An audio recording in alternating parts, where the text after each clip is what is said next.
Daniel 6.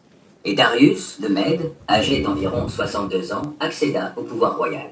Darius jugea bon de nommer 120 satrapes pour gouverner tout le royaume. Il plaça au-dessus d'eux 3 ministres auxquels ces satrapes devaient rendre compte pour que les intérêts du roi soient préservés. Daniel était l'un de ces 3. Or, il se montrait plus capable que les 2 autres ministres et tous les satrapes, parce qu'il y avait en lui un esprit extraordinaire. C'est pourquoi le roi songeait à le mettre à la tête de tout le royaume.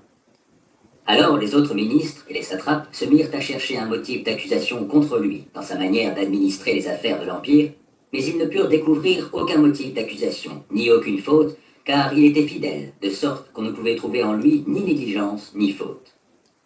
Ces hommes-là conclurent donc: nous ne trouverons aucun motif d'accusation contre ce Daniel, à moins que ce soit en relation avec la loi de son Dieu.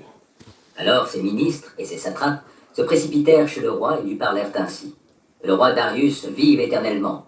Tous les ministres du royaume, les préfets et les satrapes, les conseillers et les gouverneurs, réunis en conseil, ont décidé qu'il fallait publier un édit royal pour mettre en vigueur une interdiction stricte.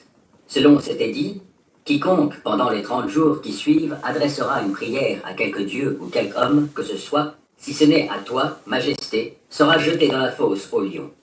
Maintenant, Majesté, établis cette interdiction et signe le décret afin qu'il soit irrévocable, conformément à la loi des Mèdes et des Perses, qui est immuable. Là-dessus, le roi Darius signa le décret portant l'interdiction. Quand Daniel apprit que ce décret avait été signé, il entra dans sa maison. Les fenêtres de sa chambre haute étant ouvertes en direction de Jérusalem, 3 fois par jour, il se mettait à genoux pour prier et louer son Dieu. Il continua à le faire comme auparavant. Alors ces hommes firent irruption chez lui, et le surprirent en train d'invoquer et d'implorer son Dieu. Aussitôt, ils se rendirent chez le roi pour lui parler de l'interdiction royale. « N'as-tu pas signé un décret d'interdiction, dirent-ils, stipulant que quiconque adressera dans les 30 jours une prière à quelque dieu ou homme que ce soit, si ce n'est à toi, Majesté, serait jeté dans la fosse aux lions ?» Le roi répondit: « Il en est bien ainsi, conformément à la loi des Mèdes et des Perses, qui est immuable. » « Eh bien, reprirent-ils devant le roi, Daniel, l'un des déportés de Juda, ne fait aucun cas de toi, Majesté, car il n'a pas respecté l'interdiction que tu as signée.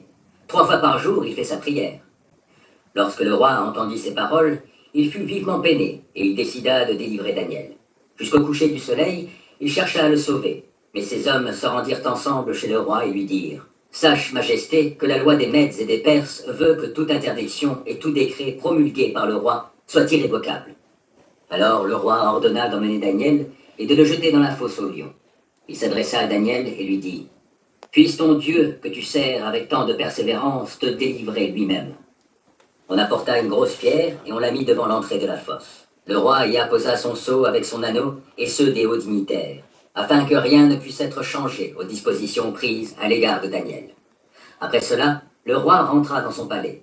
Il passa la nuit sans manger et refusa tout divertissement, et il ne parvint pas à trouver le sommeil. Dès le point du jour, le roi se leva et se rendit en toute hâte à la fosse aux lions. Comme il s'en approchait, il appela Daniel d'une voix angoissée. « Daniel, serviteur du Dieu vivant, cria-t-il, ton Dieu que tu sers avec tant de persévérance, a-t-il pu te délivrer des lions ?» Alors Daniel répondit au roi: « Ô Majesté, vis éternellement. Mon Dieu a envoyé son ange qui a fermé la gueule des lions, de sorte qu'ils ne m'ont fait aucun mal, parce que j'ai été reconnu innocent devant lui. Tout comme je n'ai pas commis de faute envers toi, Majesté. » Alors le roi éprouva une grande joie, et il ordonna de hisser Daniel hors de la fosse.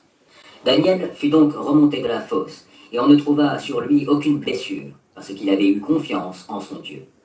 Là-dessus, le roi ordonna de lui amener ces hommes qui avaient accusé Daniel, et il les fit jeter dans la fosse aux lions avec leurs enfants et leurs femmes. Ils n'avaient pas atteint le sol de la fosse que déjà les lions s'emparèrent d'eux et leur broyèrent les os.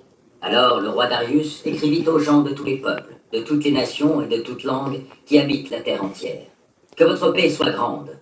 Je décrète que, dans toute l'étendue de mon royaume, on tremble de crainte devant le Dieu de Daniel, car il est le Dieu vivant qui subsiste éternellement. Son règne ne sera jamais détruit. Sa souveraineté durera à toujours. Il délivre et il sauve. Il accomplit des prodiges, des signes extraordinaires dans le ciel et sur terre, car il a délivré Daniel de la griffe des lions. » Daniel prospéra sous le règne de Darius et sous celui de Cyrus, le Perse.